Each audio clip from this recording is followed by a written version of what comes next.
Hi everyone, producer Lizzie here. I'm just popping in at the start of this episode to add some trigger warnings for mention of miscarriage, child loss, eating disorders, suicide and self-harm throughout this episode. Whilst all these topics are spoken about with empathy and compassion, there might still be some chat that some might find distressing. We also wanted to take a moment to acknowledge that many of the issues we discuss in this episode impact trans men and non-binary people too. And whilst this isn't mentioned directly during some of the chat, we realise that these issues do impact a wider part of our community. There are also some moments where Mark and our guests reflect on their personal experience with medicine. And this is just a reminder that neither Mark nor Hilary are trained doctors. And we advise you to seek medical advice from your GP if you have any health concerns. This is a real eye-opening chat with Hilary on something that is still so taboo in so many places, particularly the workforce. So please stick with us and enjoy. Welcome to Leadership and Life Chat with your hosts, me, James Lay. And me, Mark Curtis. In each episode, we'll be illustrating how success in leadership is inextricably linked with success in life. Whether it's leadership in business, society, family or friends, we're all leaders. Using our experiences and a range of expert guests, we'll share secrets to boosting your health, wealth and self. So let's get on with the show. In today's special guest episode, we're going to take a dive into a topic that has had a lot of press coverage over the last few months, and that's women's health in the workplace. Now, you're probably thinking, how ironic that a man is talking about this on a podcast, and what do you know about this topic? Well, the short answer is probably more than you would think, as you'll hear as we make our way through today's interview. It's also important for male business leaders to stop using ignorance as an excuse for complacency and lack of compassion. Today's very special guest is Hilary Horton from Enspirita, a business whose purpose is improving health at work. So what makes Hilary the best person and the most qualified person to cover this topic? Well, other than being a woman in the workplace herself, her military background and career in frontline nursing and intensive care, prison and military hospitals mean she's seen it literally all. Hilary's also a prolific speaker and mentor on the subject and likes to say that it's not work-life balance, it's just all living. So Hilary, welcome to the show. Good morning. Lovely to be here. Thank you for inviting me. No, it's an absolute privilege to have you on the show, Hilary, and we're really looking forward to kind of covering this topic today. As we said in the intro, it's had a lot of press coverage, which is great. It's brought it into the spotlight, but we really want to get into some of the detail today to find out, what businesses can do and how we can really make a difference. So before we get into the main part of the show, Hilary, would you like to share a little bit more about yourself and your journey for the listeners and why you are the person who's here today discussing these topics? Yes, of course. Well, as you can see, I'm an old bird, over 4 decades in the career, probably a little bit longer. It was interesting listening to my intro there. I still can't quite believe that has been my journey and I've achieved as much as I have. I began my life as one of 5 and a very working class background with the ghastly name of being the overspill from the East End, and my parents moved out to a new town called Basildon in Essex. Very, very happy childhood. I lived in a kind of place where when you got home from school, it depended which front door was open. That's where you got your tea. All the women worked in factories and they all kind of shared the different children in the street. And very happy childhood, bit of a tomboy. But very early in life, I realised I had 2 qualities or 2 passions. And one of those was I had a great empathy for other people. And although we didn't have much, I was aware that other people suffered terribly in life. So I developed a very early empathy and compassion for other humans. And the other thing I knew myself to be good at fairly quickly was leadership. Even as a 5-6-year-old, I could get the boys in the close doing exactly what I wanted them to do. And they managed successfully under my direction to convert my doll's house into a military fort, which was fantastic, but for which I had a good hiding. School was interesting, certainly not the opportunities of what we called the rich, but it was a happy school life. Although I left with very few qualifications, I did make it to head girl, and as head girl, I had the first bit of advice from a very wonderful headmaster who kind of mentored me, and he said to me, Hilary, as you go through life, sometimes a bad reputation is better than none at all, and that tells you a bit about my behaviour at the school. Early start into nursing, and I studied hard, and then graduated at the Royal London Hospital as an intensive care sister. Absolutely loved it. I worked many years, and then into the medical world, and then I was a senior manager in the hospital, and then I took on a renal unit. I created lots of different things. I've always held senior clinical leadership and medical management positions, and really enjoyed the challenge of developing others and teaching others and sharing my skills, because I always have believed that when you gain those skills and you become an expert or a leader or a good clinician, then you have a duty then to share with others. And sometimes in the workplace I find that doesn't happen. Things become territorial and people don't share their knowledge because they're frightened of their own positions. But anyway, back to nursing. I then took a sideways move, and I became head of healthcare in women's prisons, which was an enormous challenge.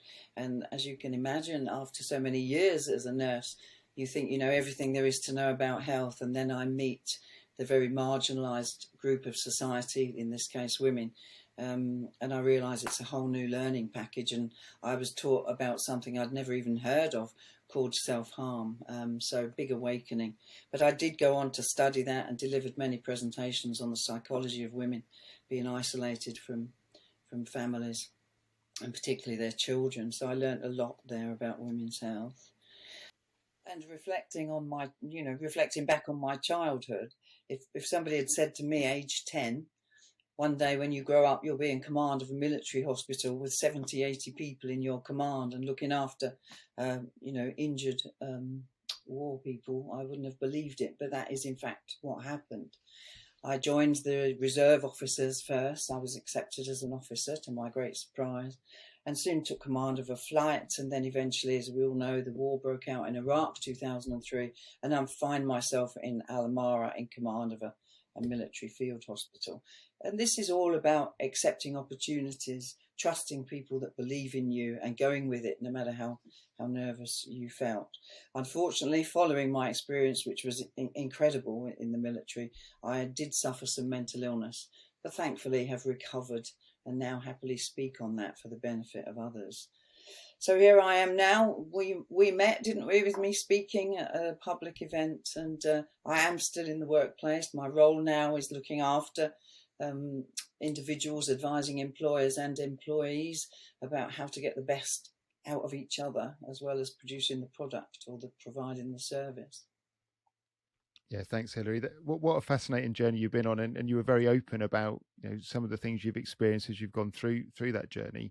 One of the things I was reflecting on as you were talking about your sort of your childhood, head girl at school, and it made me start thinking about something a relative said to me once, and I think possibly this is what maybe sets the tone for women's health going forward. And this is going back into maybe the 1960s. But this relative said to me that when they had their first period, their mother basically threw some whatever sanitary towels would have looked like in the 1960s and basically said, and now don't get yourself into trouble.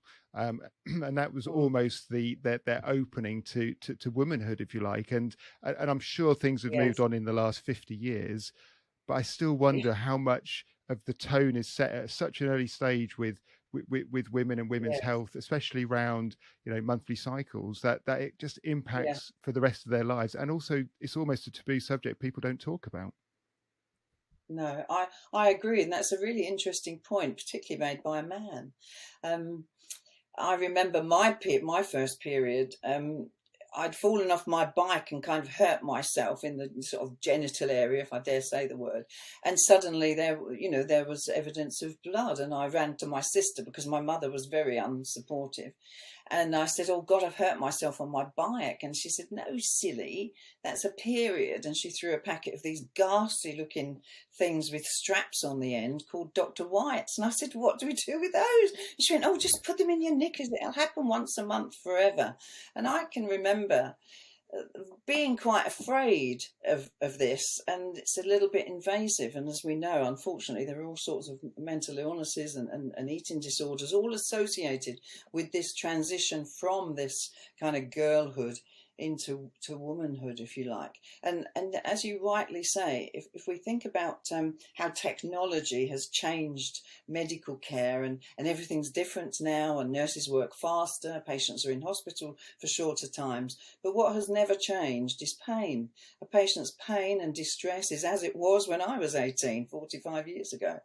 And it's the same with periods. A young lady being told today at 14, 15 perhaps, or sometimes earlier, still goes through the fear, I'm sure, that I did. That, oh, how am I going to manage this? This is terrible. This is very scary. And I still believe, I've two granddaughters, the eldest is 21 and the youngest 14. And still there's such poor education and pastoral care in the school for such events, which is quite mammoth. And then there's the business with you're just beginning to identify who you are, sexually and gender-wise with boys, or perhaps transgender in the school, and you're trying to find yourself. And there's this ghastly incident going to go on every month. And what are the boys going to think? Yes, not much has changed, I'm sorry to say. I don't believe. Yeah, that's disappointing to hear, isn't it? And just think, I mean, one of the things we're going to come on to talk about, Hilary, is going to be menopause and the things which have been in the press around what employers should do. So, Hilary, just almost picking up from the point around sort of schools, I'm now thinking about the transition from young women from the education environment into the work environment, and I suspect that most businesses maybe don't really have great facilities for females generally, but certainly young women entering the workplace. What is your experience or your thoughts around that? Well, it's interesting you would say that, Mark, because there's a whole area of work that I identified difficulties with. And yes, it is young ladies coming into the workplace, but specifically it's young people transitioning, having graduated, then into the workplace. That in itself is emotionally and psychologically fairly difficult. They're going from an atmosphere of students and learning and exams and then results, and then now they're in the workplace. And an area in the workplace that's often difficult for that transition is young ladies and their sanitary care. And even just talking about the word, if you mention the word to an employer about sanitary care, but we're in the modern world now, and I look at employers that spend an awful lot of money on wonderful breakout rooms, posh coffee rooms, and goodness knows what the coffee machines cost, and yet we still have lavatories and toilets that are designed, quite frankly, from the 50s, a row of toilets and a row of sinks. It's time there were showers and bidets and sanitary ware and cleansing materials for young ladies to make that, and the mature ladies too, to be able to freshen up. Sitting on a chair 7-8 hours a day, yes, we can get up and stretch, but the body gets hot. And during a period, or when you're menstruating, can you imagine sitting there in that hot temperature and you want to keep going? It's just, there's no facility at all. So it's an interesting point that you make, and it just makes kind of starting work or employment even more difficult than it should be. And we should be catering. There should be kind of champions, I think, in the workplace that can highlight these issues and maybe suggest bidets or showers. It'd be much better. It is a natural health condition, but the recent publicity, it seems to me, in the workplace, we're beginning to see gynecological issues, periods and menopause as this illness that women are now creating problems for in the workplace. But really, these are basic needs for women. And I like Lizzie's point, because there's no shelves to put anything anywhere. There's no hook if you wanted to take some garments off and have a wash. There's just nothing designed for a woman in the workplace who is going through a period or a difficult gynecological condition or the menopause to go to into a lavatory area, relax, have a nice wash, sit down, hang a jumper up or some trousers.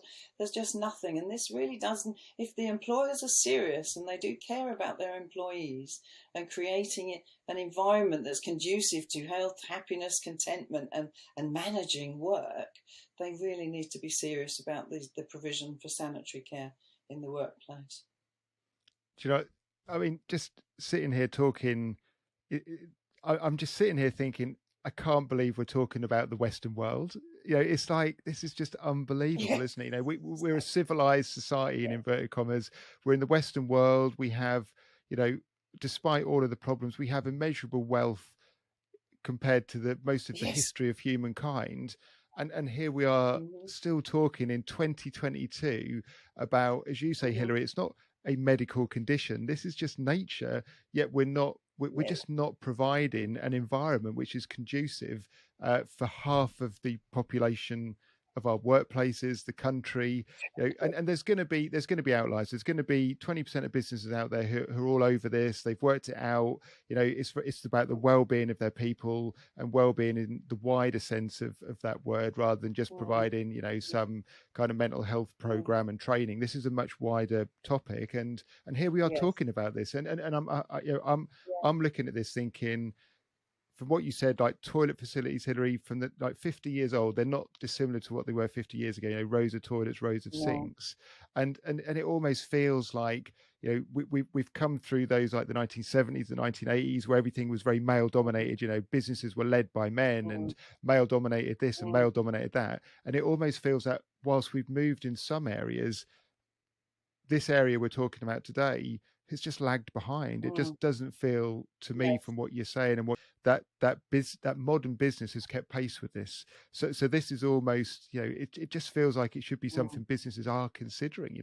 Why should every mm, business not be taking this into account? We talk about the war for talent, mm, we talk about mm, retention of our best people, yet we're creating mm. suboptimal environments for half of our workforce. There are many medical advances and improvements in surgery, cancer recovery. All of these have been so successful in the last couple of decades, certainly in my career. But this means that there are many more people now with colostomy bags, stoma bags.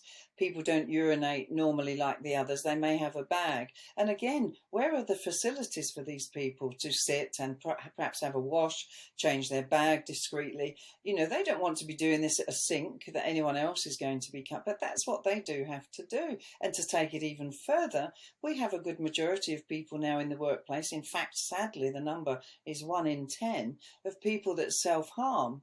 They may cut themselves or burn themselves, and they require, again, privacy, yellow bags, swabs, because this is the way that they cope with their distress. Just as somebody will go and have a cigarette or a cream cake, these people cope with self-harming, and it needs recognition. Hopefully it's a temporary situation for many as they go through treatment.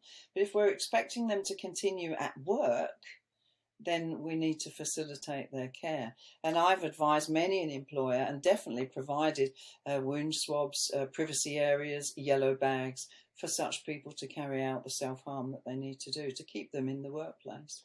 Yeah, so really interesting point, Hilary, that whilst we're here talking about women's health in the workplace, as you say, it goes much wider, that there's all other avenues where we could explore here, where employers could be much more Yes, friendly to their teams for the situation that they face. yes.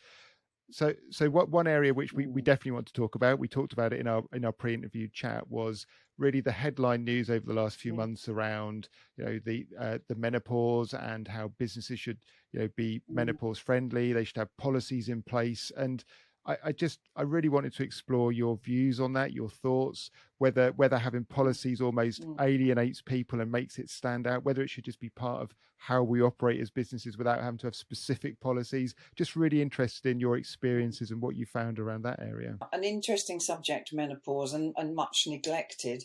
But we mustn't forget that there's a good proportion of women that go through their menopause with no difficulty. They don't really want to talk about it. They don't have any particular needs. So we're looking at a group of people that may have particular needs. So, for instance, some of the ladies that go through menopause, they suffer more emotionally and psychologically. So they may lose confidence, low self-esteem.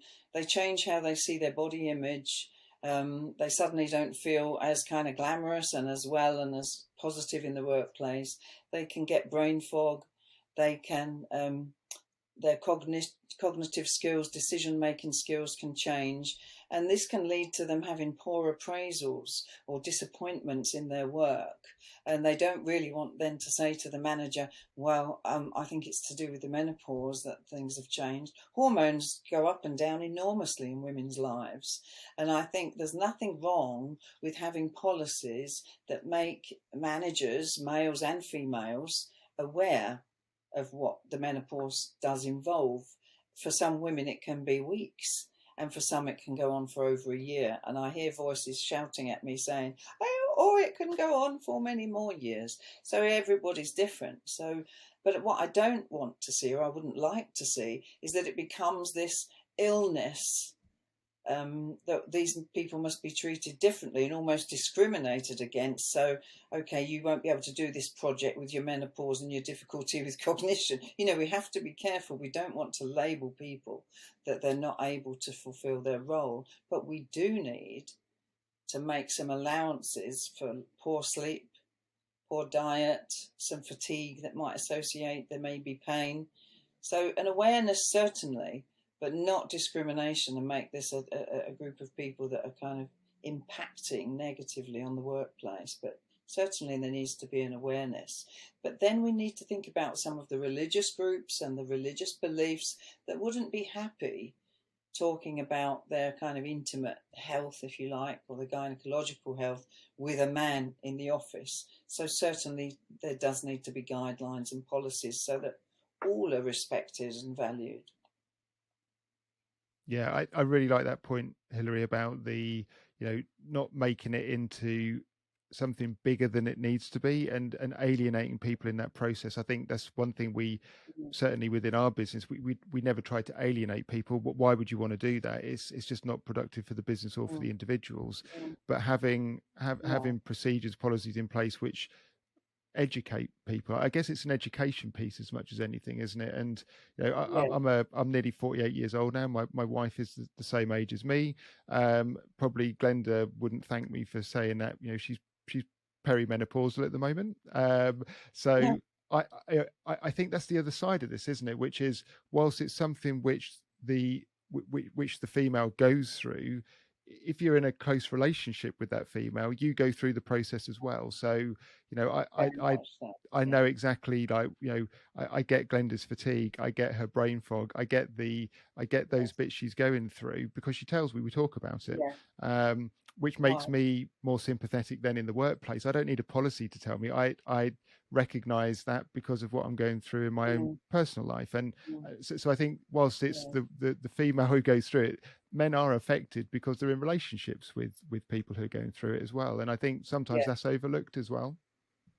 Yes, but also we don't want the manager, which I've heard recently, and unfortunately has ended up in a claim case. A woman was explaining to her manager about her menopausal symptoms, and that she was struggling with that work, with this brain fog and some of the emotional aspects. And he said to her, well, my wife's been through the menopause and she didn't suffer like this. And that is kind of not the right thing to say, because as I've said earlier, two women are very different. But again, this only in the last couple of weeks, I've seen two cases where a GP has provided a fit note, and on the fit note, it merely says menopausal, and one lady's been given 4 weeks off. And I just think, what is she doing in these 4 weeks, actually? What is it at work that we could have provided and supported that would have kept her in work? Perhaps we could have reduced her hours. We could have made some differences in the workplace and given her more frequent breaks. Perhaps we could have lightened the workload. Perhaps we could have just sat down with her and had a conversation to say, how can I help? What would make a difference? Simple as that.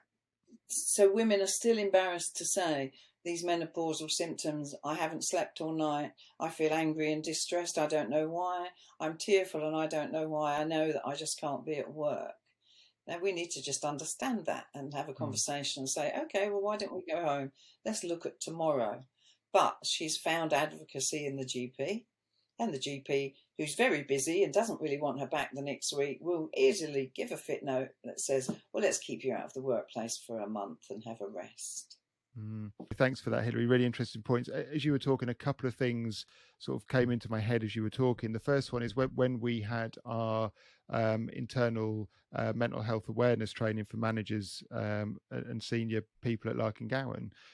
One of the things which we were told is actually that almost in most cases, the worst thing that can happen for the individual is they go to the doctors and they get signed off for 2 weeks, because statistically the 2 weeks turns into another 2 weeks. And before you know it, the person is sort of long-term sick, yet they're still struggling with their condition. And actually, it's much better to try and work with these people, as you were saying there, reduce hours, reduce stress load, whatever it might be, but to keep them engaged in the process as opposed to getting signed off by the doctor.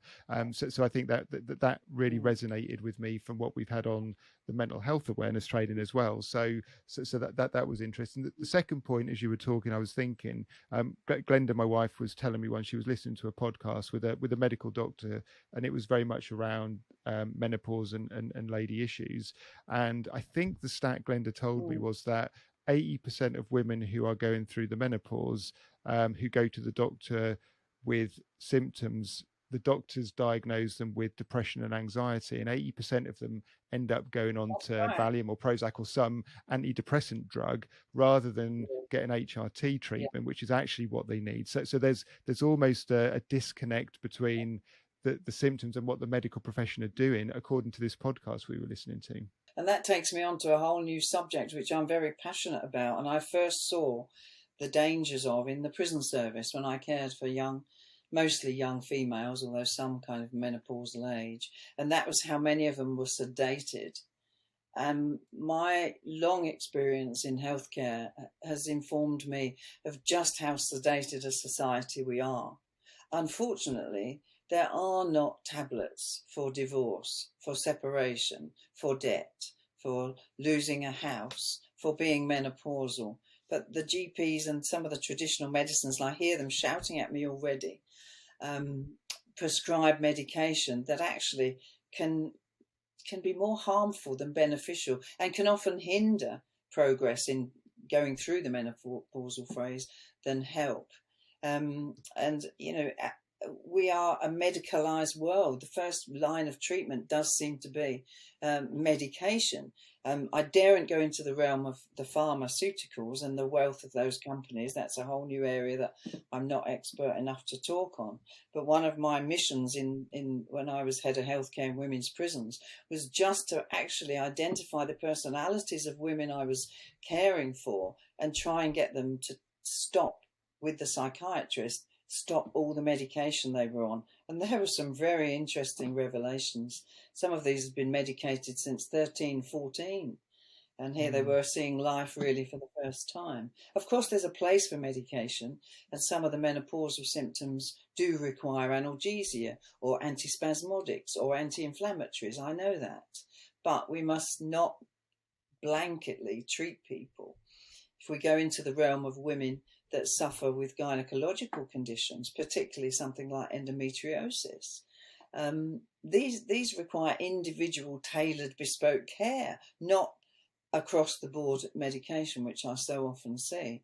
And it's fun, no, well, it's never funny, but I often say to patients in my clinic, what medication are you taking? And they tell me, and I say, is it effective? No. Why are you taking it? Oh, the doctor says I need it. So we're still in this paternalistic, these women are in this paternalistic care, where I think sometimes they would be better off going to a herbalist or an aromatherapist or a reflexologist than taking some of these very harmful and damaging medications. Yeah, I mean, it's a really interesting point, and one which is very close to my heart. And I think, we discussed this before we recorded the podcast, and producer Lizzie was like, you're not medically qualified, Mark, and I'm not medically qualified, so this is in no way advice to anyone to do this. You should always see your GP, etc., caveat over. I mean, one of the things, so Glenda, my wife, has endometriosis, and she was chucked a pack of naproxen. The doctor was like, you need naproxen, a really heavy duty NSAID, non-steroid anti-inflammatory drug, and Glenda's pretty much avoided using them because they're pretty. I mean, when you start reading up on some of these drugs and some of the side effects, it's pretty scary. Now, as you said, Hilary, this isn't about giving advice. People need to seek their own advice. But one of the things we've looked at is, okay, what else can we do? So we very much looked at diet, we've looked at lifestyle choices, we've looked at things which, endometriosis has a lot of inflammatory factors with it as well. So what can we do without using drugs to reduce inflammation? So whilst it's been beneficial for Glenda, some of the things we've pursued, it's been beneficial for me because I've been doing the same stuff. It's kind of like we've changed the diet, we've changed what we ingest, we change how we exercise, we change how we get our sleep patterns, all of this stuff which you can do to influence how your body responds to things. Now, as we said, this isn't medical advice, it's just a journey we've been on, but I think it's something people could definitely explore further than just, and this comes back to the workplace again. I've got clients who offer yoga sessions for their teams, they offer meditation sessions, they do HIIT training, they do this as teams. So all of these, if you like, pro health choice type decisions which employers are starting to bring in and give options to the whole workforce, not just individual segments to help with them, but all of these things, in my experience, can make a difference. We need to stop going to the GP as a first line of care, I think, with some of these women's issues. And I was encouraged to hear that the NHS are thinking about creating actually women's health hubs with more specialists and more alternative therapists, herbalists being involved for some of the care, because it seems to me over the many years I've cared for such ladies with these conditions, traditional chemically made tablets, medication have not actually helped at all. So we do need to look, I think, at more natural elements, and some of them is psychosocial. A condition like endometriosis will flare up and exacerbate symptoms if the lady is distressed or stressed or, as you say, fatigued, not on the right therapy, perhaps not exercising as much as they can. All these things go hand in hand. It's not just, here are some tablets, this will fix it, because quite often they don't. Endometriosis is a very complex condition. It involves the hormones, but equally it involves mental and emotional health and well-being as well, because it changes the woman's image of themselves. And many of these ladies, unfortunately, are denied children or parenting naturally. So again, that's another whole area of health that I do believe we neglect by just issuing medication as a first line of defence.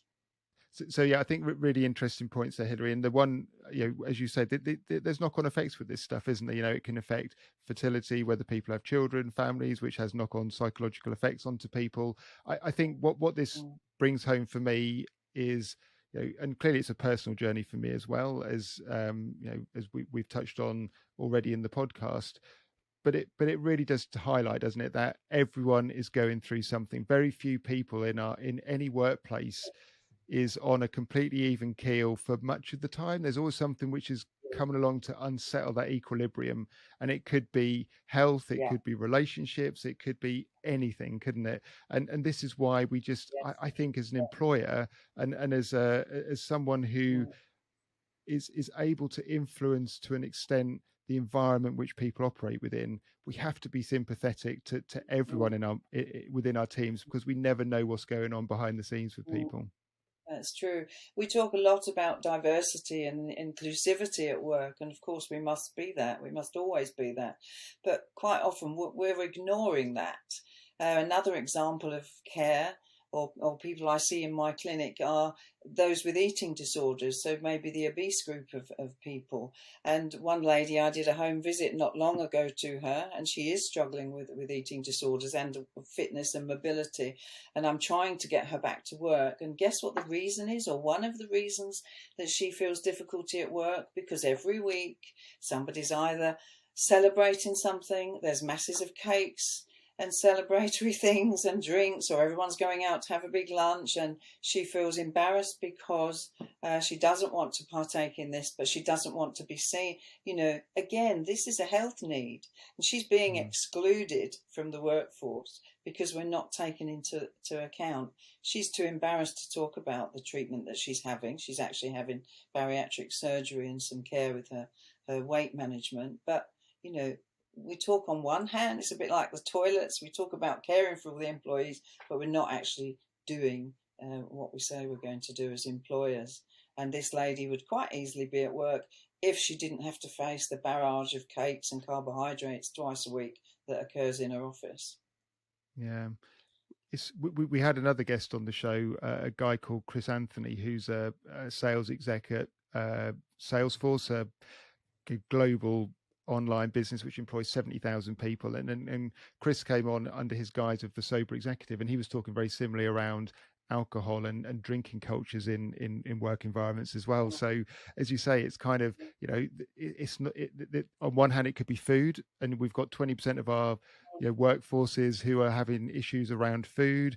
We've got 20% of our workforce, so just applying 80-20 principle, we've probably got 20% of our workforces who've got an issue with alcohol. And all the while, I mean, you think about most businesses, every time there's a social function or something involved in a team building, in inverted commas, 9 times out of 10 it involves alcohol or it involves eating. So two of the biggest issues we probably have in society outside of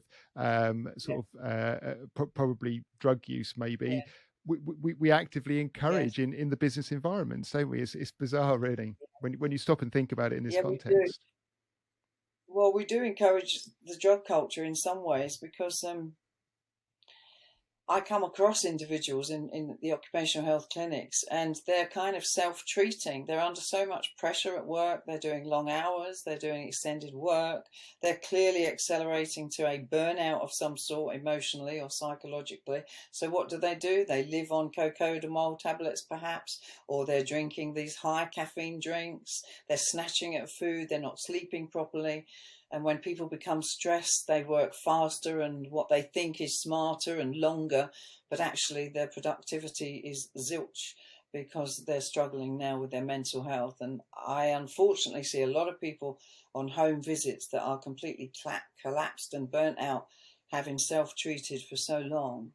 And I often think, and I say it to them, did no one recognise at work that you weren't yourself, that things have changed? And even in this day and age, I find it's very difficult that people can't recognise when their fellow colleagues are beginning to struggle or perhaps need help. I well remember as a ward sister, I loved my team of nurses. I had a budget of $250,000 a month, and I had kind of 30 doctors and nurses, and I was very well aware as a leader, what was going on in some of their homes, what struggles they were having. And I would often say, I don't know what it is, something's not right with you, come and have a coffee with me, I'm going to walk home with you, let's talk about it. And the more you're honest and open, and you manage and leadership with compassion, the more they will share with you confidentially, and then you can manage their needs. But when we just pretend it isn't happening, that's when we're in a tricky situation in the workplace. And this is why the law courts, the employment law courts, are so full of cases, of claiming personal injury, sometimes by an off-the-cuff remark or something that wasn't done in the workplace. So I agree with you. We do promote the alcohol, the smoking, the drug culture sometimes with the pressures of work. In my opinion, I don't manage anything much nowadays except my very small business. But I think we need to stop seeing people as workers and start seeing them with human beings that are creative and can contribute. And when they're feeling well and strong, they will be very good for the business. And if only we gave as much energy to one another in the workplace as we do to our customers and our clients and what we produce at work. Everything has to be perfect, and we take lots of time, don't we? And we have lots of meetings about them. And yet sometimes we can be unkind to one another in the workplace. And I see that far too often these days, even in this modern world. Yeah. Do you? One of the things that I think I see, and I've probably seen through my career, not just from our business but other businesses, I think the first thing to say is that the mental health awareness training we've had at Larking, Gowen, I think has been second to none. I think the awareness it's raised, that the training we've been given to recognise symptoms, the conversations we can have has been absolutely first class. And I would highly recommend any business who isn't doing that kind of thing does it, because it's been enlightening for me. Where I think it's challenging, and this isn't just about business, this is families as well. People, we all throw away the comment, "Oh, how you doing? Are you okay?" And actually, 9 times out of 10 we do it without wanting the person to really tell us the answer, because we don't want to hear the answer. And I see it within my own family, sort of, me and my dad, we get on really well, but if dad ever says, "Oh, how you doing?" and I'm like, "Well, do you know what, I've had a really rubbish week, Dad, because..." And at that point he's like, "Oh, well, anyway, I had a really nice bike ride yesterday," and it's like, ask the question, but don't really want to talk about it. And I think however much training we all have, it almost appears as a very British thing, as we ask the question, but we don't necessarily want to hear the answer. So how do we get beyond that to, getting the answer and then doing, like how you were describing the way you dealt with your team of nurses? How would business, what if you were just going to give some top tips to businesses, what would you recommend they do to get beyond that hump, if indeed it is one, as I see it? Well, firstly, I may just say something a little bit controversial, because the first aid at work training, the mental first aid training, has been a marvellous campaign. It's been very successful. But I was looking the other day at the figures and the declaration of how many people have been trained. And it's really hundreds of thousands now across the workforce. But unfortunately, the sickness absence for reasons of mental illness has increased. So we could ask ourselves, okay, so lots of people have been trained. Why are we still not picking up early kind of signs of mental illness? How to handle somebody, I'm asked that an awful lot. And as an old bird I can't tell you how many clinical cases I've assessed and I've interviewed people. Even I find sometimes difficult situations. In fact, only yesterday I was in a situation and I asked a gentleman, his employer was worried about him and he's not been performing, he's been late and there's issues with his work. And they said, "Would you have a word with him?" And I just said to him, "Something's wrong. Do tell me. Look, let's lay gloves on the table. Be honest with me. We're speaking privately." And he declared that last Monday he was diagnosed with bowel cancer, and now they think it's in his lung.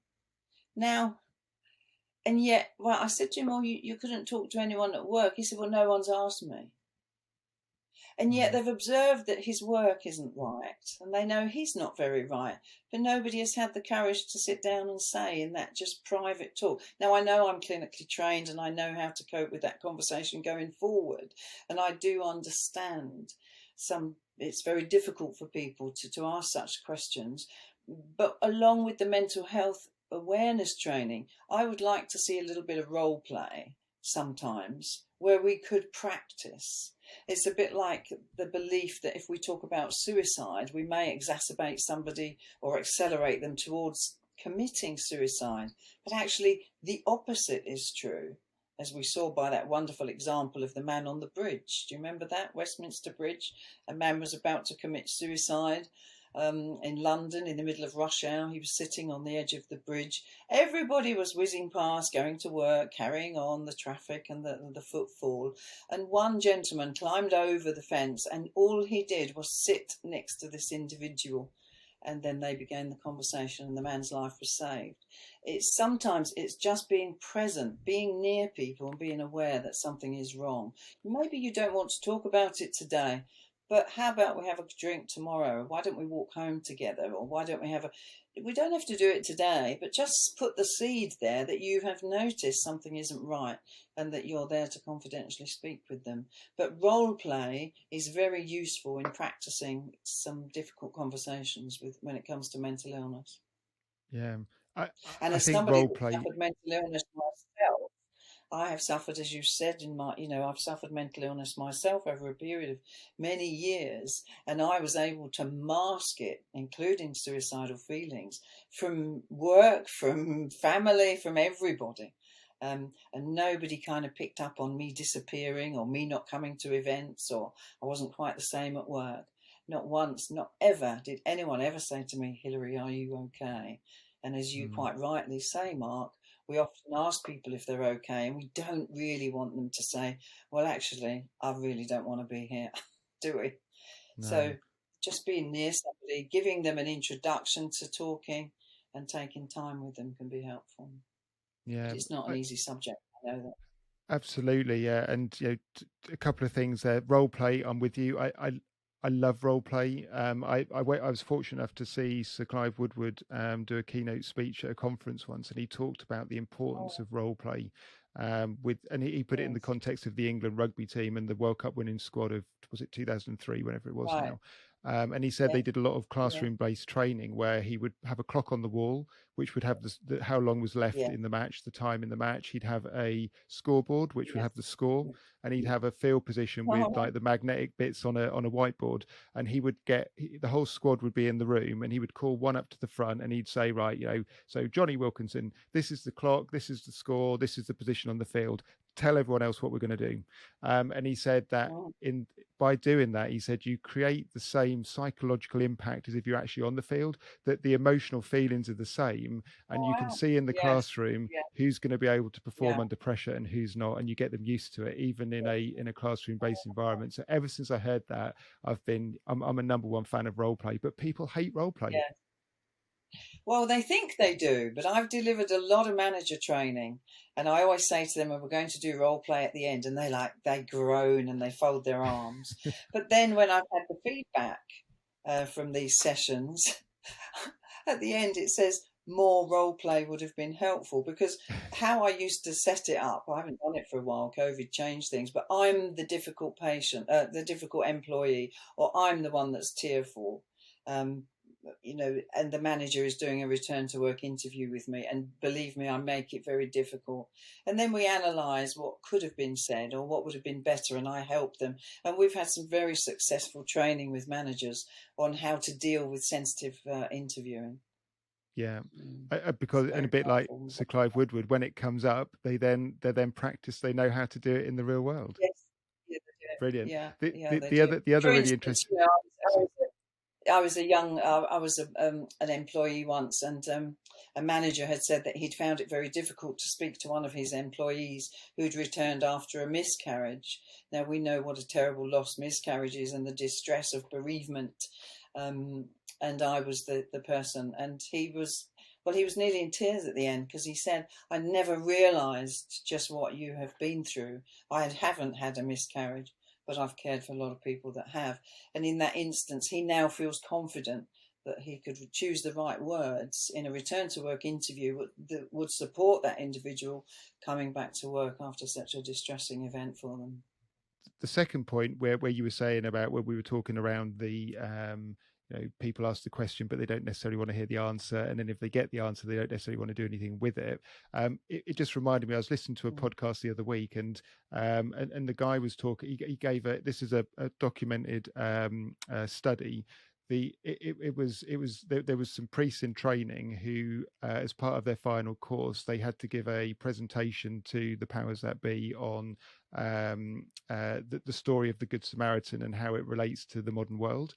And it was done as a control study. They didn't know this, but the group was split into three.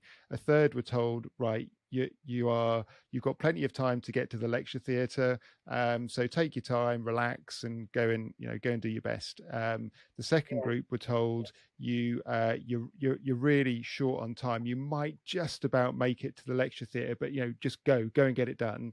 The third group were told, you're behind schedule, you're going to be late, but you've got to go and present come what may. And what they did is they hired an actor who was walking between where they were having this briefing session and where the lecture theatre was. And he had to kind of like throw himself to the ground near this group of people who were moving between the two buildings. And what they found was, so the irony, they were going to go and present on the story of the Good Samaritan and how it was applicable to modern society. And what they found is that the group who had plenty of time, I can't remember the exact numbers, but the group who were either just about on time or who were late, 66% of them chose not to stop and help this person in distress. So these were people who were going to be, faith was what they were going to do as their calling, yet they still didn't help these people. So what I think what they were the point of the story was that even with the best will in the world, people look out for themselves and they don't actually worry that much about other people, even in that environment. So it's not surprising that in the workplace, when people are asking the question, they don't really want to deal with the answer, because it almost feels like there's an element of human nature to this, which is oh, I've got to look after myself first before I worry about anyone else. Very much so. And I see a lot of territorial behaviour as well in the workplace. So there's conflict between those that have just started in the job and those that have been doing it for many years, whether it's a fruit stall on a market on a Saturday or it's a big corporate client. People don't share welcome, and they don't share information, or they set traps and they see the newcomer making mistakes and yet don't jump in and help. See that an awful lot, and sadly it's very common in medicine. Very, very bad.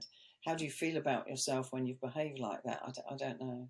So, Hilary, just looping back slightly, just reflecting on something you said a short while ago before we went into that piece. You were talking around miscarriage and bereavement. And I know producer Lizzie has told me this is a very hot topic at the moment. It's been on Women's Hour, and the whole topic of sort of miscarriage and women being treated differently as if there's a bereavement sort of at a later age. I just wondered if you had any thoughts or what your experience has been around that. Well, again, Mark, I have to say that nothing has, well, not say nothing, very little has changed towards care of women in the workplace and following miscarriage and the dreadful distress of bereavement. Let's just go back to women finding out they're pregnant, a much wanted baby, perhaps a long waited for baby, and we have the excitement of changes in the body because we're now expecting a child, and all the joy. We share it with the family. We go to the clinics and we see the scan. Everybody's very excited. We're planning rooms, and life is so wonderful with this new child, this beautiful creation coming along. And then it's gone. Woof. Can you imagine what that lady is feeling? Imagine the pain and the distress that person has gone through. Whether, I'm not going to go into the anatomy of it or the science of it, but I will go into the emotion of that. So something that was so joyful and exciting has just gone. So now what do families say? What do we say at work? What is the woman experiencing?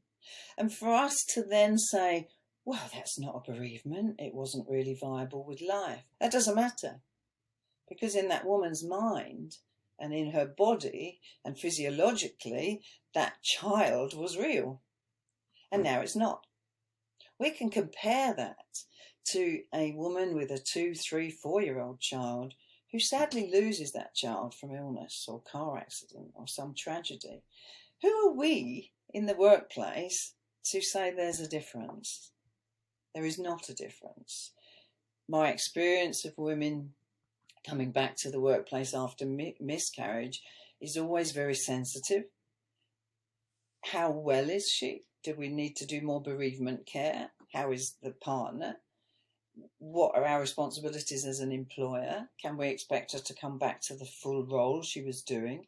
Do we need to make more allowances? There are some very benevolent employers that will say, take as long as it takes. Your job is here. We will wait for you.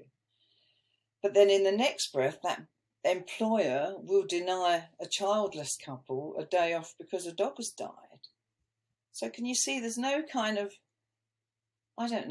balance really going on. And people are still, after all my years, 5 decades now in the workplace, people are still treated kind of almost reactionary rather than saying, this is the company's policy, this is how we're going to handle that.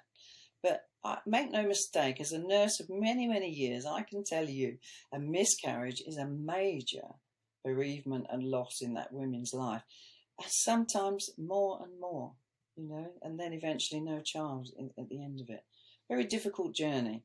And, we don't want to turn the employer into gynecologists or experts in child bereavement, but they must have an awareness and an understanding of exactly what that lady has gone through before we start planning her return to work.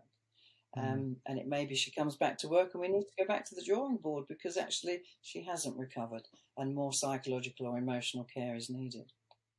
Yeah. That's just my perspective as a nurse. And I think what I'm hearing loud and clear there, Hilary, is this is about human compassion. it's not about policies and Yes. procedures and statistics, and it's about compassion for fellow human beings. Doesn't matter what the employment status is, that all becomes irrelevant, you know. No, And we try and shoehorn it into exactly. policy within big business at times. Yeah, that's true. And it's very complex because some ladies go through shame. They feel embarrassed. Why didn't they carry the child? Have I failed? Was it something I did? So there's an enormous lot of emotional and psychological care that's required after such an event. Yeah. And you touched on there about pets. You know, I don't have children, but we lost our, as a couple, we lost our first dog together 4 years ago, me and Glenda, and you know, she was like our firstborn, and it was hugely traumatic. You know, I mean, I can remember like 2 days after we lost Dolly, I had to go down to a meeting in Ipswich, and I can remember driving down the A140, and like I was driving through like misty eyes because I just suddenly started thinking about like our Dolly, and it was just a hugely emotional experience. So as you say, it's not just about another human being, it's about anything which we care for. You know, if we have a deep emotional relationship with anything, it's traumatic when it's no longer there. Yeah. Managers often ask me the question, is the death of a pet or the loss of a pet a reason for somebody to be sick or be given sick pay?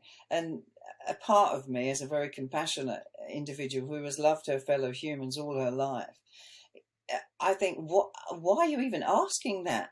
Of course it's a reason to be unwell. A social illness or, you know, an emotional distress such as the loss of a pet still impacts on an individual's ability to function, to work, and to kind of, you know, live normal day-to-day activities. It doesn't need a tablet, doesn't need a pill, but it needs time to say, I hear what you're saying. Go away, recover, come back, we're still here. This is just, to me, basic kindness that I was aware of when I was 4 years old. Yeah, really interesting. Thank you. So one more before we get into our final two questions, Hilary, which are our stock questions on the podcast. I'd just be interested. We've had a wide and varying discussion today, and it's been enlightening and fascinating. And thank you for that. If there was, I don't know, 2 or 3 things you were going to say to the business owners, the business leaders who are listening to this podcast, things that they could do easily to make a big difference to the people in their organizations, what would they be? The very first thing is what we've been talking about, and that is managing with compassion. And I would advise any manager, before they sit down with an individual to, I don't know, give bad news, or they're not pleased with performance, or they want to kind of reproach somebody, to just take time, plan what you're going to say, have an intention, and try and understand that person's perspective on that day, that you don't kind of clash. I see a lot of people go off sick because of an off-the-cuff remark or a bad meeting, or they were made to feel failures. All this could have been avoided. Be aware of your voice and your impact and your tone of voice, and be very careful how you handle and speak to employees. The second thing and I've always felt this since a leader myself, please remind your teams, your employees, the impact they are having on the business or the service that you're delivering. Because of them, we have pleased these customers. They have a massive impact. You know, their behaviour, their attendance, their work performance. Just remind them of how important they are. There's 2 key words that I hear in occupational health that tell me how valued people feel. And they are 2 4-letter words. I would ask the individual, what's your role here? How do you feel about this organisation? What do you think your responsibilities are? And you know what they say? They say things like, oh, I'm just admin. Oh, I'm only a call handler. Unfortunately, these are very coal-faced workers. They're the ambassadors of the company that are speaking to the public. There's no just about it. We're all the same in the workplace, all equal. And when a workplace has a hierarchy of, I'm better than you because I earn more, or I'm better than you because I've been here longer, or I drive a Mercedes, once we bring those emotions into the workplace, you might as well forget it. Because people have then what I call the fold your arms attitude. And they say to me, look, I don't really like this job. I come and do my work, I get my money, and then I go home. Look at the creativity we're missing in that individual and what they could be contributing if they were a happy and contented employee. So those two Yeah. things, remind the team of their impact and plan your sentences carefully when you're speaking to people. Yeah, that second point, I think it's the story, isn't it? Wasn't it NASA when JF Kennedy went there and said to the janitor, "What's your job?" And he said, "My job's to put a man on the moon." You know, it's that whole thing, isn't it? Which is, it doesn't, Yes, you know, the fact that this yes, guy's technical job was to clean the toilets. He saw his job as helping yes. put a man on the moon. You know, that just encapsulates it for me. Which is, if we could get that spirit of togetherness and vision within our businesses, how powerful is that, as you Exactly. say? Yeah. There's another wonderful example of Disney workers. I've never been to Disney World. My son's apparently the only children in the world that never went to Disney, but I don't believe that. But there's an example of the Disney workers. Now we're looking, this is brief, but the Disney workers, they look after the bedrooms of those people that are in the accommodation. So they see the families and the children, and they look after the sinks and the toilets, and they're very, very poorly paid. But they go above and beyond. They make pictures out of flannels, and they do creative things in the bedrooms. They go above and beyond. And somebody once said to them, "Why do you give so much? You go above what you're paid for." And they said, "Oh, we love it. We get such a reward from the children and the families who often will tip us and thank us when they leave." And it's another example. When you are happy and fulfilled and feel purposeful at work, you are going to give your best. Yeah, yeah, brilliant. Okay, Hilary. So conscious of I've taken up a lot of your time this morning. So if we can move into the last couple of questions now. The first one is so if you were going to recommend 3 books or podcasts or movies, anything which you think people should watch, listen, or read that would really benefit them, related to this topic or not, it's entirely your choice. What would they be and why? Well, I've chosen books. My first book I read when I was 4 or 5, and it was called Tales of the Sea. Stay with me, it's got a point. And in that book, I lived in a very working class housing estate. I didn't see the sea, I don't think, until I was kind of grown up, really. But in this book, there were such exciting adventures, and I saw wonderful creatures, and you could ride seahorses, and they were kind of blue and turquoise, and there was a saddle, and you could ride through the waves. So this was a very exciting book. It was my favourite book. Fast forward a couple of years, and Daddy gets a car. The first trip we go to is Whipsnade Zoo. He's so excited, and I'm small. I'm so small, I remember holding my hand up to hold his hand. And he says, come, we'll go to the aquatics and we'll see the seahorses. Can you imagine the excitement of me? I was going to see a ridden seahorse and in all its colours.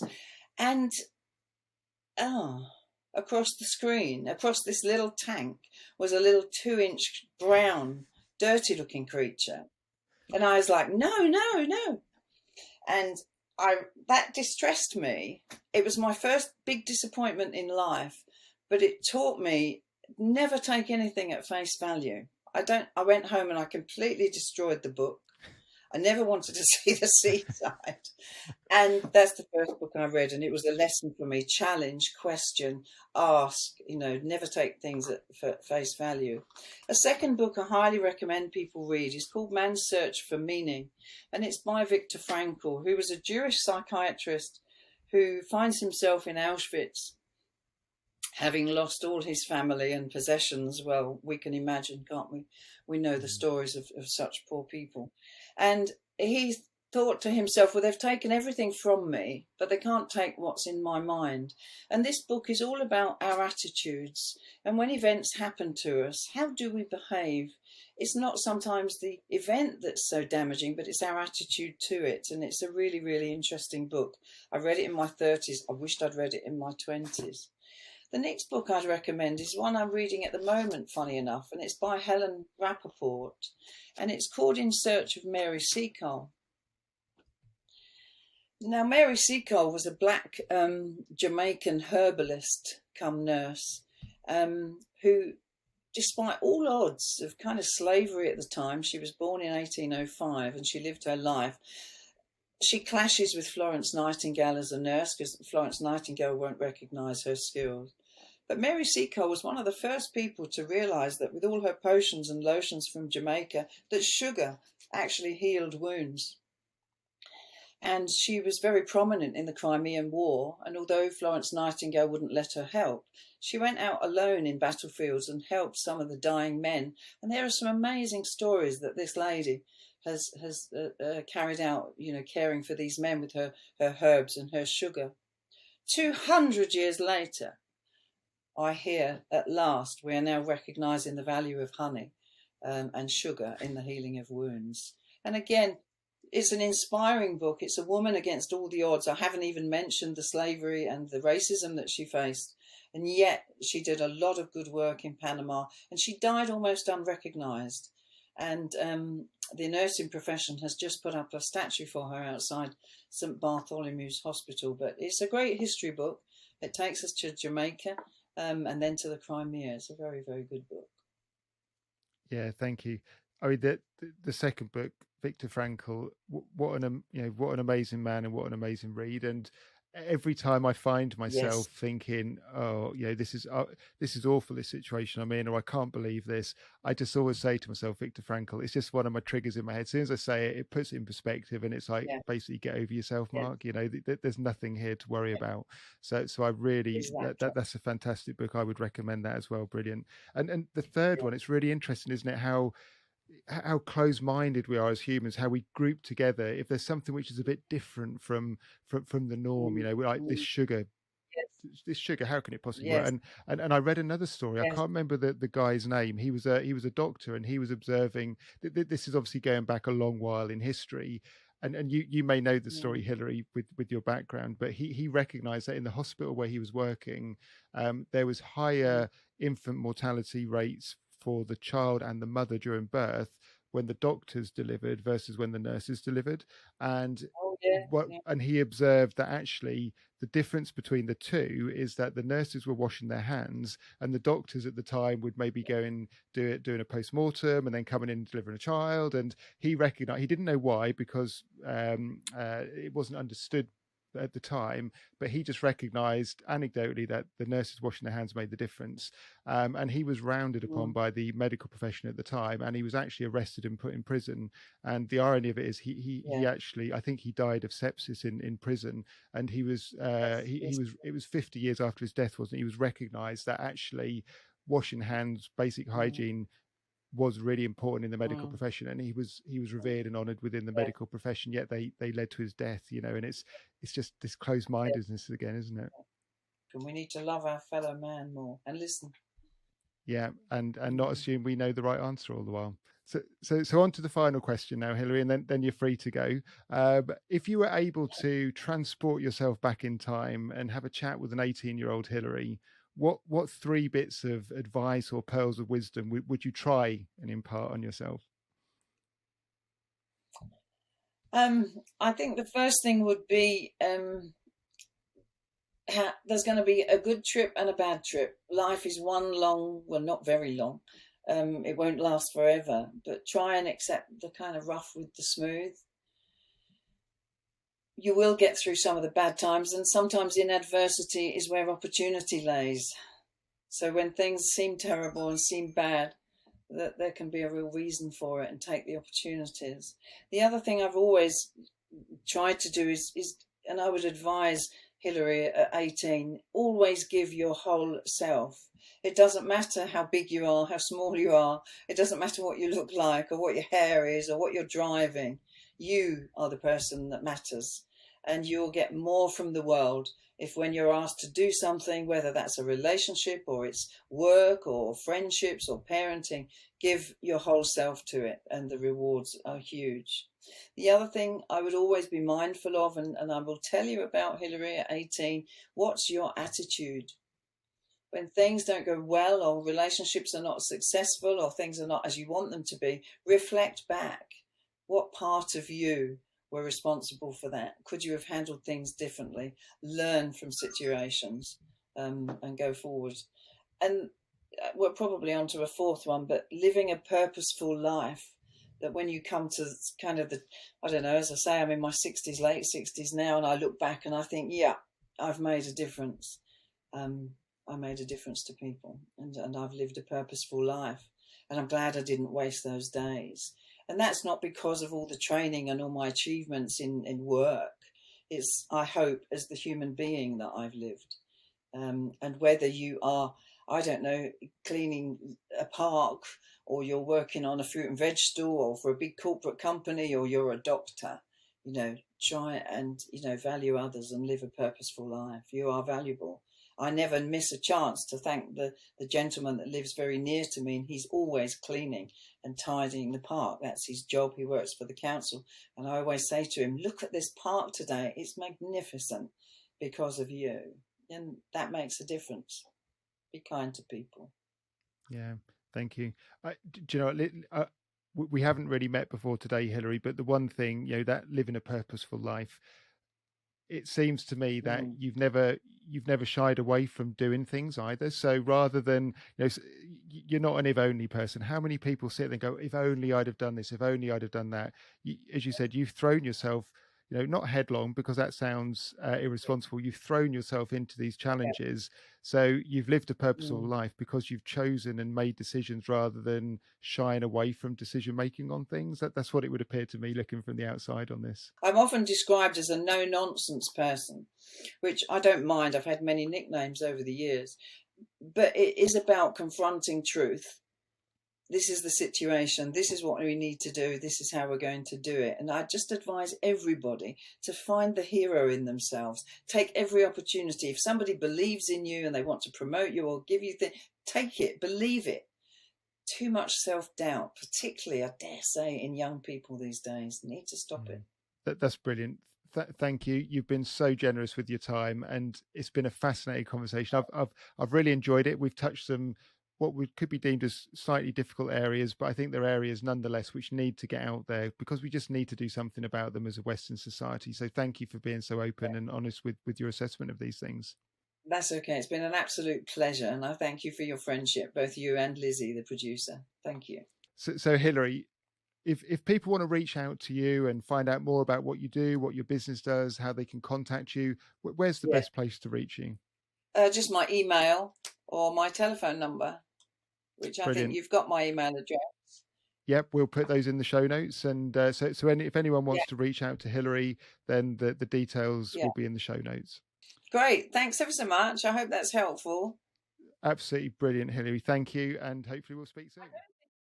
Well, that was really insightful from what we just heard from Hilary there. Some amazing insights and really challenged my thinking around the topic as well. So I'm now going to bring in producer Lizzie, because I think it's really important that we hear what Lizzie thinks about some of the key points today. So Lizzie, hi, welcome to the show. Hello, everyone. Thanks for having me, Mark. Oh, you're welcome. It's a privilege and a pleasure, Lizzie. So Lizzie, so you've sat in the background listening to the whole interview. So in traditional style, we'll come up with our three takeaways, and I'd love to hear two from you today. So what was the first big takeaway for you from today's show? The biggest one for me, well, first of all, I knew it was going to be a great episode because I'd heard Hilary speak at another event and she was amazing. And that's partly why we got her on the podcast. So congratulations. I think it's a really great episode. When we were first talking about you guys covering this as a topic for an episode, there was a bit of hesitancy, should we be discussing this, two men on a podcast, and I kind of said, yes, you should, because men need to be advocates for this kind of thing. It's really important. So I was really thrilled when we were able to sort of find somebody to speak on it and get this episode put together, first of all. And then while Hilary was talking, I had this sort of sudden realisation of, oh yeah, physically, a lot of workspaces are not equipped for women. Yeah, thanks, Lizzie. I mean, that was a big point that really kind of made me think at the start of it, which is, it's crazy, isn't it? 2022, Western world, and our businesses just, they're not women friendly. It's kind of unbelievable. So I'm really with you on that point. I think that's a big takeaway probably for a lot of people listening to this podcast. So moving on to the second point, Lizzie, the thing which really stood out for me was when Hilary was talking around bereavement, and she talked about child bereavement or miscarriage. And then she went on to talk about pet bereavement as well.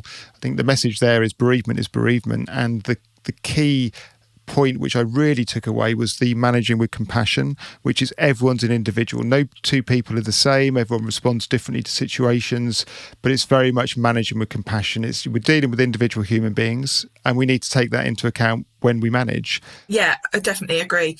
And that kind of leads into my third point as well. My third takeaway is getting past the how are you culture. So we do this a lot as Brits, morning, how are you? Did you have a nice weekend? And we're sort of famous globally for that approach to small talk. And I think that's just really important in the world that we are living in at the moment. People are dealing with so many different various things.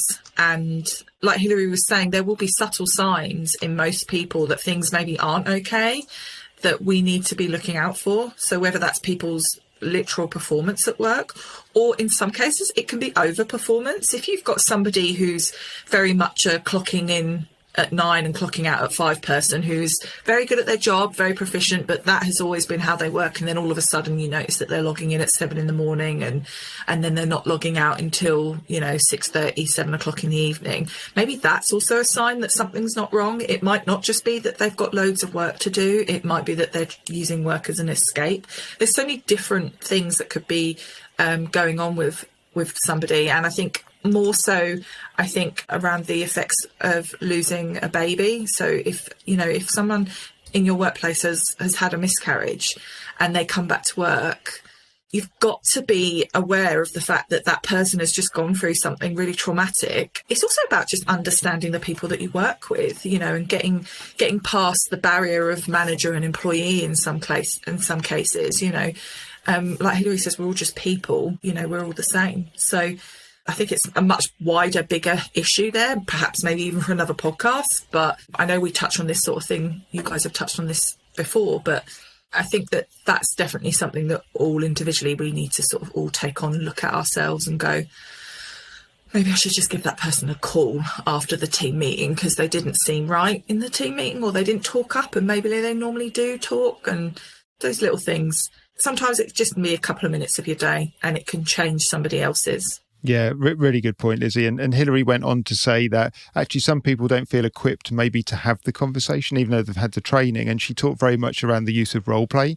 And I think sometimes, people can be trained to have conversations, but there's a difference between being trained to have a conversation and actually being accomplished and comfortable having a conversation. So how often are we saying, how are you? And we really don't want to hear the answer because we don't feel equipped to be able to then have the conversation. And this isn't about people doing things they're not qualified or trained or comfortable to do. But one of the ways we can become more comfortable is to practice, and practice is role play. So again, big shout out, as Hilary said there, to practicing some of this stuff through the use of role play. So that brings us to the end of today's episode. We hope you enjoyed it as much as we did. If you did, please follow us and rate us on your chosen platform. If you can give us 5 stars, it really helps other people find the podcast as well. Also, all things we referenced today will be in the show notes and how to contact Hilary. So take a look in there if you're interested in finding out about Hilary and what she does a bit further. And finally, a massive shout out to our sponsors, Larking, Gowen, without whom the show wouldn't be possible. Follow the link to their website to find out how their team of experts can help you and your business. So Lizzie, that just leaves us to say until next week. Thank you, everybody. Take care. Thanks, everyone. Bye.